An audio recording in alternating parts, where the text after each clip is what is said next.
여러분 안녕하십니까? 예, 한 주 건너뛰었습니다. 죄송합니다. 겨울 방학이라서 그렇습니다. 오늘은 불교의 기본 가르침, 이거 아주 중요한데 다 안다고 하시지만 또 제대로 이게 우리가 생각을 하기가 늘 마음속에 심어야 됩니다.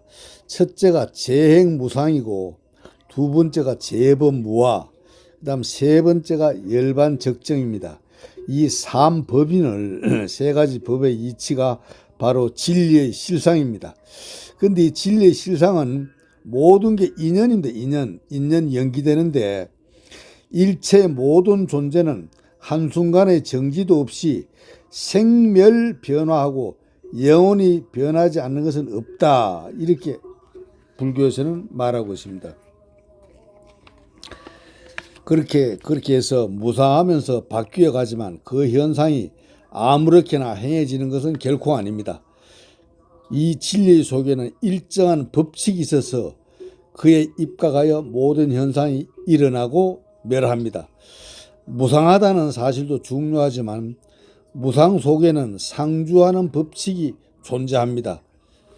또 일정한 법칙에 따라서 인간과 세계 사이에는 인과관계, 즉 원인과 결과, 사물의 생멸 변화에는 인연 화합의 조건이, 존재와 존재 사이에는 상이 상관성이 형성됩니다.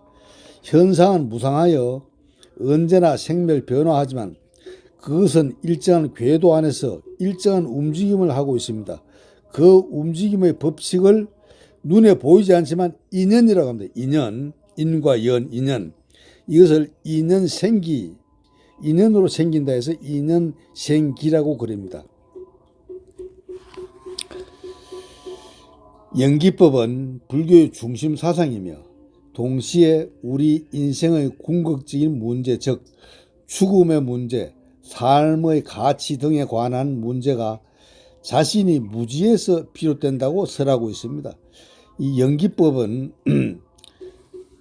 이 참 절차대로 잘 이행해 가시면은 생활에 큰 지혜가 발생합니다. 무명, 즉 명이 아니다, 비명이다, 밝지 않다, 이런 뜻이거든요. 모든 현상은 알지 못함으로 인한 착각 또는 실제로 있다고 집착하는 무지함 때문에 발생합니다. 무지는 또 일종의 고집입니다. 이 무지는 고집, 멸도, 사성제에서 이 진리에 대해서 설하고 있습니다. 그래서 우리가 행을 무지하게 행동한다. 행이란 그럼 무엇입니까? 무명으로 인하여 생기는 작용을 행이라 합니다. 무명에 의해 잘못 집착된 대상을 실체화하려는 작용으로 신행, 의행, 행위에 따라서 사맥이 발생합니다. 신구의 삼업이죠. 그 다음 식은 뭐냐? 알식자인데 행으로 인해 분별하는 작용이 생깁니다. 우리의 인식 주관은 삼업이 발생함으로 따라 분별하는 식이 생깁니다. 식. 이 식은 개인 중심 의식으로서 안이비설신의, 이 육식이라고 하죠. 안이비설신 육식. 그다음 명색이 뭐냐? 식을 인하여 명색이 일어나면 명색이 생깁니다. 명은 정신적인 존재를, 색은 물질적인 존재를 말합니다. 명은 예, 상, 은, 촉, 작의 오심수를 뜻하고, 색은 지수, 화풍, 사대로 이루어집니다. 명색이 생겼다 그러죠. 명색이 생김으로 육입이 생깁니다. 육입은 안입이 서신의를 통해서 육입, 육처, 육신, 육진, 육경, 먼지, 찌끄러기, 환망상, 이런 게 모든 게 안입이 설신의와 신구의 삼업을 통해서 생깁니다. 촉은 육근이 있어서 촉이 생깁니다. 촉을 인하여 수가 생깁니다. 수로 인해 애가 생깁니다. 취는 애착으로 인하여 취가 생깁니다. 소유하는 생각이죠. 소유 생각. 취사선택이라 그러는데, 유는 취를 인하여 유가 생깁니다. 생을 인하여 유를 인하여 생이 생깁니다. 노사, 생으로 인하여 늙음과 병듦이 있습니다. 그래서 노사우비고내라 그러죠. 노사우비고내.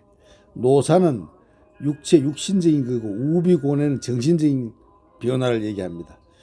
12연기의 무상한 존재 속에 상주하는 법칙성을 발견하지 못하면 안 됩니다. 이걸 계속 매일 읽으셔야 됩니다. 그래서 머릿속에 완전히 각인이 되어야 해요. 그러면 일반 생활 속에서도 자기도 모르게 이 12연기법의 지혜가 발동합니다. 그래서 인간은 결국 죽는다고 그러지만 사실 죽는다는 것이 절대적인 것은 아닙니다. 진리에 대한 자신의 무지, 즉 고집멸도, 이 사성제가 연기됨을 아셔야 합니다. 연기법은 내가 지은 것도 아니고 다른 사람이 지은 것도 아닙니다. 열애가 세상에 나오시지 않았던 간에 이 진리의 법은 늘 법계 상주합니다. 그래서 부처님께서 다만 이 법을 자각하여 바른 깨달음을 이루어 중생들에게 설하십니다.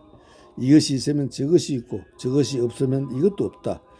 즉 무명을 연하여 행이 있고 행을 연하여 식이 있고 내지 하나의 커다란 고온 고생의 무더기가 집이 됩니다. 모여듭니다.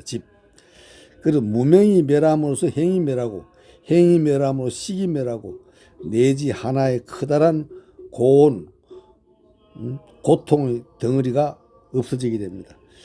석존뿐이 아니라 과거의 모든 부처님도 모두 다 보리수 아래에서 12연기를 순역으로 차례대로 관찰하는 방법과 거꾸로 역으로 관찰하는 방법이 있습니다.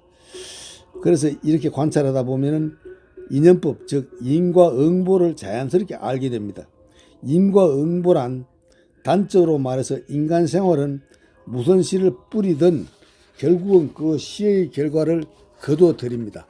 보편다당한 인과율의 법칙이 적용되고 있습니다. 인간은 본래 선한 사람, 악한 사람이 따로 없습니다. 선과 악은 그때그때의 행동에 따라서 정해지는 결과입니다. 이것은 선악의 결과뿐만 아니라 현재 우리의 상태까지도 그러한 규범 속에 어긋나지 않습니다. 부처님께서는 과거의 일을 알고자 하면 현재를 보라. 현재의 과보를 보라. 미래의 과보를 알고자 하면 현재 행위를 보라고 하셨습니다. 그래서 적당히 넘어가는 것은 있을 수 없습니다. 과거 위에 선한 미래가 약속될 수 없습니다. 악한 과보 뒤에는 반드시 악보를 받습니다. 불교에서는 인과응보라고 늘 강조합니다. 이 인과관계, 원인과 결과의 관계는 피할 수 없는 인연의 결과입니다. 자기가 지은 업이 즉 자닥자수가 자업자득, 자성자박, 선악의 과보가 분명히 드러나는 것이죠. 그래서 우리가 이 참 사제법이라 그래서 고집멸도 아무리 강조해도 지나침이 없습니다. 이 고집멸도의 원리에서 우리가 많은 것을 깨닫게 됩니다. 그래서 고집멸도를 깨닫고 나면 팔정도라 그래서 팔정도 정견, 바른 견해, 바른 생각, 바른 사상입니다. 둘째 정사유, 정사, 정지, 바른 마음을 가집니다. 그다음 정어, 의업, 바른 말을 해라. 삿된 말, 발린 말 하지 마라. 정업, 신체의 바른 행동을 해라. 다섯째는 정명, 규율에 어긋나지 않게 바른 생활을 해라. 그 다음에 정정진, 정방편입니다. 바른 노력을 해라. 일곱째는 정념인데 바른 목표로 항상 마음에 머물러 있게 해라. 바른 생각을. 여덟째는 정정인데 바른 선정의 생활을 하라. 즉 명상을 바르게 하라. 이런 뜻입니다. 그래서 팔정도를 배를 타고 반화용선을 타고 간다 해서 팔도선, 팔정도를 팔도선이라고도 합니다. 그러다 보면 이제 또 우리가 윤회를 알아야 합니다. 윤회란 나고 죽는 것이 반복되어 수레바퀴처럼 돌아간다는 뜻입니다. 중생이 미혹하여 번뇌를 일으키고 번뇌로 말미암아 온갖 업을 지은 바 업의 차별에 따라 삼계, 욕계, 색계, 무색계입니다. 욕계, 색계, 무색계, 육도에 돌아가며 태어나는 것을 말합니다. 선업을 지으면 선과로 인간 천상에 태어나고 악업을 지으면 지고 악이 축생에 떨어집니다. 3계, 욕계, 색계, 무색계, 욕망의 세계, 그 다음 색으로 보이는 세계. 욕망의 세계는 벗어났다 해도 아직 색의 생각은 남아 있습니다. 그 다음 무색계, 욕계, 색계를 다 뛰어난 세계를 무색계라 합니다. 그래서 우리가 3계 고해를 벗어나려면 욕계, 색계, 무색계를 벗어나는 청정한 수행을 계속 해야 됩니다. 일상생활에서 우리가 8정도의 수행을 해야 됩니다. 그리고 또 육바라밀을 실천하면 더욱 좋죠. 그 다음 이러다 보면 자연적 업이 발생하는데, 업이란 행위와 의지에 의한 심신활동을 짓는다는 뜻입니다. 우리들은 대개 몸과 말과 뜻으로 세 가지 활동을 합니다. 뜻으로 생각하고 몸으로 활동하고 말로 표현합니다. 대개는 뜻이 먼저 있고 그에 따라 말이나 행동이 있게 마련입니다. 그러므로 이 세 가지 업을 일으킨 본체를 말한다고 의지라고 말합니다. 우리가 둘러싼 환경, 내 몸이나 나의 주위 환경이나 나의 성장과 함께 나타나는 온갖 생활, 여건들은 그 1차적 원인이 자신의 업에 있습니다. 착한 업을 지으면 즐거운 결과가 따르고 악한 업을 지으면 악한 결과를 불러옵니다. 우리들 자신과 환경을 만든 주인공은 다른 사람이 아닌 바로 자신입니다. 우리의 행위는 순간적으로 행위가 끝남과 함께 없어지는 듯 보입니다. 그러나 그것은 보이지 않는 종자로서 성장하여 반드시 그 결과를 부르게 됩니다. 우리들이 받는 업을 분류해보면 인생의 과보를 받아 인간으로 태어나야 된 업을 인업이라 하고, 총보업이라도 하고, 인간계에 태어난 자에게는 개개의 개체를 완성시키는 업을 만업 또는 별보업이라 합니다. 산하대지와 같이 서로가 공통되는 과보를 받게 하는 업을 공업이라 합니다. 개별적인 고유의 과보를 받는 것을 불공업이라 합니다. 이 모든 업은 그 행위의 동기가 중요한데, 이는 동기에 따라 선악의 업을 짓게 되기 때문입니다. 착한 업을 지으면 인간이나 천상에 나기 때문에 생활 환경이 비교적 자유스럽고 고통이 적습니다. 그렇지만 악한 업을 지었을 때는 고통스럽고 장애가 많으며 그로 인한 향상할 좋은 업을 짓기 어렵습니다. 악업 때문에 일어나는 장애를 업장애라고 합니다. 우리들은 악업을 짓지 말아야 하며 끊임없이 참회하고 적어도 선업을 짓도록 해야 합니다. 업은 업주를 따라 다닙니다. 악도에 떨어져 지옥에 가는 것도 반드시 자신이 지은 악업 때문인 것을 알아야 합니다. 업의 시험이 있고 짓는 행위가 있고, 그 행위는 마음의 행위, 즉 생각하는 행위입니다. 선업은 선과를 가져오고 악업은 악과를 가져온다면 우리는 마땅히 선이든 악이든 업을 짓지 아니하고 생사윤회를 벗어나는 것이 중요한 것입니다. 그것은 본성을 보고 본성에 돌아가 지음이 없는 청정행을 하는 데 있다고 하겠습니다. 그리고 업을 지으면 그 과보를 업을 지은 현생에 받는 것이 있는데, 이것을 순현업이라 하고, 그 생에 안 받고 다음 생에 받는 것을 순생업이라 합니다.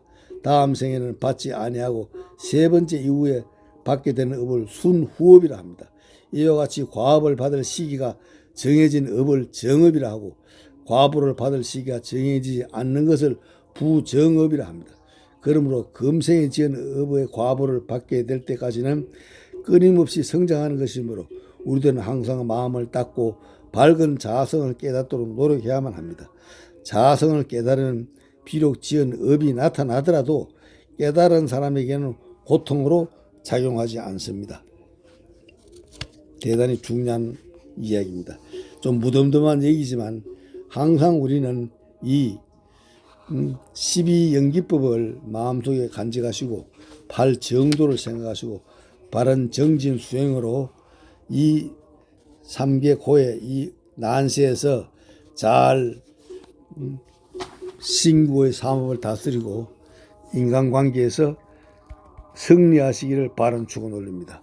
대단히 감사합니다. 안녕히 계십시오.